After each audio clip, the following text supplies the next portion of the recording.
ini saya akan menjelaskan materi mengenai perilaku konsumen dan perilaku produsen. Yang pertama itu ada materi pertama, yaitu pelaku-pelaku ekonomi. Pelaku-pelaku ekonomi itu ada 5. Yang pertama itu ada rumah tangga. Kegiatan-kegiatan ekonomi yang dilakukan oleh rumah tangga itu yang pertama menerima penghasilan dari para produsen atau perusahaan yang berupa sewa, upah, dan gaji, juga bunga dan juga laba. Yang kedua itu menerima penghasilan dari lembaga keuangan berupa bunga atas simpanan-simpanan mereka. Yang ketiga, menjalankan penghasilan tersebut di pasar barang sebagai konsumen. Yang keempat, menyisihkan sisa dari penghasilan tersebut untuk ditabung pada lembaga-lembaga keuangan. Selanjutnya, membayar pajak kepada pemerintah. Dan yang keenam, masuk dalam pasar uang sebagai pembeli karena kebutuhan mereka akan uang tunai untuk transaksi sehari-hari. Selanjutnya di sini ada pelaku ekonomi perusahaan atau produsen, yang dimana kegiatan ekonomi yang dilakukan oleh perusahaan yang pertama itu memproduksi dan menjual barang-barang atau jasa-jasa, yakni sebagai pemasok atau supplier di pasar barang.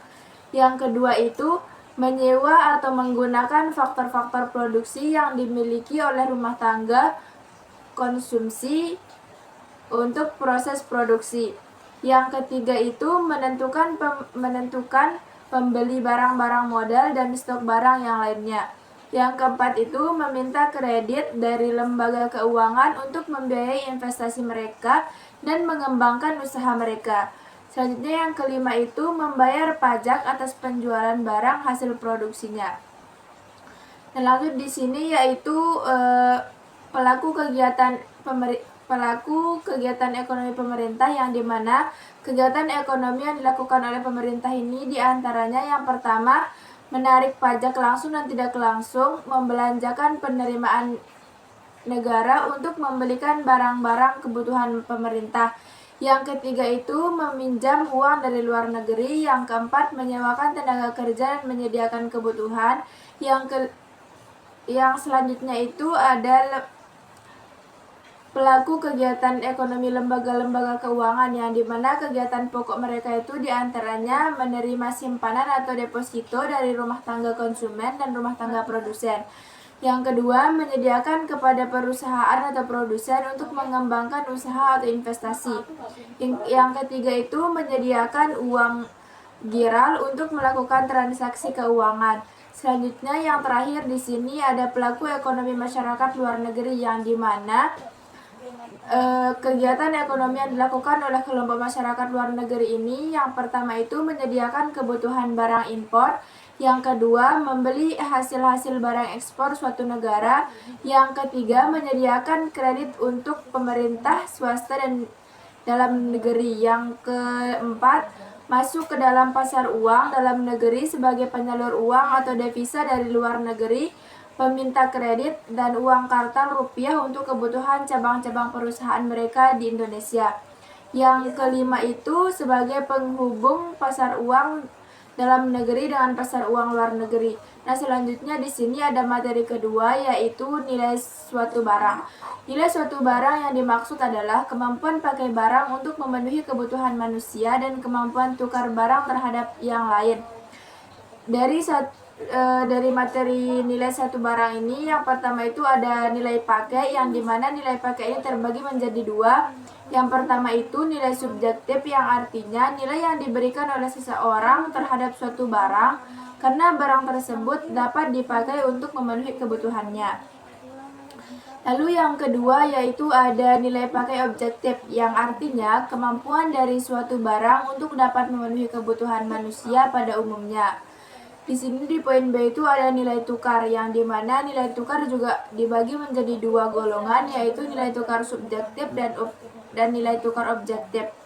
Yang dimana nilai tukar subjektif ini artinya nilai yang diberikan oleh seseorang terhadap suatu barang karena barang tersebut dapat ditukarkan dengan barang lain. Yang kedua itu ada nilai tukar objektif, yang artinya kemampuan dari suatu barang untuk dapat ditukarkan dengan barang yang lainnya. Selanjutnya di sini ada materi ketiga, yaitu teori perilaku konsumen. Pada dasarnya, konsumen berperilaku ingin memanfaatkan uang yang mereka miliki dengan seekonomis mungkin, akan tetapi kebanyakan konsumen tidak akan berhasil karena ada beberapa faktor, di antaranya itu pengetahuan konsumen tentang kualitas barang sangat terbatas.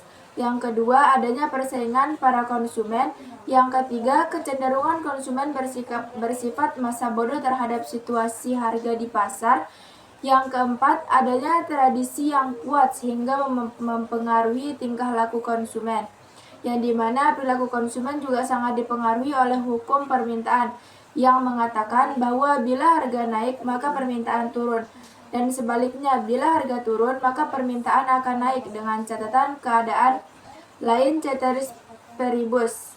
Selanjutnya di sini ada pendekatan marginal utility, yang dimana pendekatan ini bertitik tolak pada anggapan bahwa kepuasan atau utility setiap konsumen bisa diukur dengan uang atau dengan satuan lainnya. Yang kedua itu ada pendekatan kurva indifferent, yang dimana kurva indifferent ini adalah kurva yang menunjukkan kombinasi konsumen antara dua macam barang yang memberikan tingkat kepuasan sama bagi konsumen. Selanjutnya di sini materi kelima yaitu perilaku produksi. Produksi adalah setiap usaha manusia untuk menciptakan atau menambah guna suatu barang atau benda untuk memenuhi kebutuhan manusia. Contohnya seperti menanam padi, menggiling padi, mengangkut beras, memperdagangkan, dan yang poin B yaitu tujuan produksi, yaitu tujuan dari produksi adalah menghasilkan barang untuk mendapatkan laba. Tujuan tersebut tercapai jika barang atau jasa yang diproduksi sesuai dengan kebutuhan masyarakat. Yang ketiga yaitu fungsi produksi atau persamaan produksi. Kegiatan produksi menyangkut dua persoalan yang mempunyai hubungan fungsional atau saling memengaruhi, yaitu beberapa output yang harus diproduksikan dan beberapa faktor produksi atau input yang akan dipergunakan.